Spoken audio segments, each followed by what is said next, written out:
नमस्कार, आपण पाहत आहे भांडा फोड न्यूज. एका दमात भ्रष्टाचारी कोमात.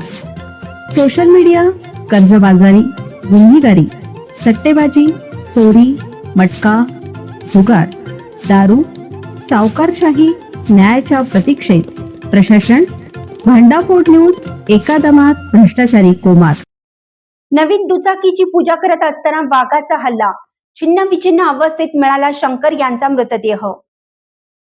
नव्या दुचाकीची पूजा करण्यासाठी गेलेल्या 48 वर्षीय इस्मावर दबा धरून बसलेल्या वाघाने हल्ला चढवत त्यांचा जीव घेतल्याची हृदयद्रावक घटना तालुक्यातील वाहनगाव शिवारात शुक्रवारी उघडकीस आली. शंकर दादाजी मसराम असं मृताचं नाव असून या घटनेने परिसरात दहशतीचे वातावरण निर्माण केलं आहे.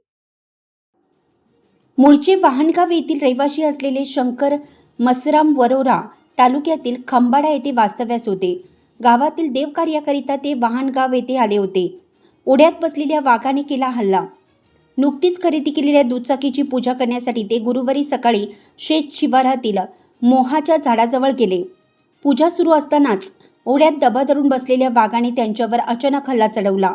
आधी रुमाल आणि नंतर चष्मा दिसला. नंतर मिळाला मृतदेह.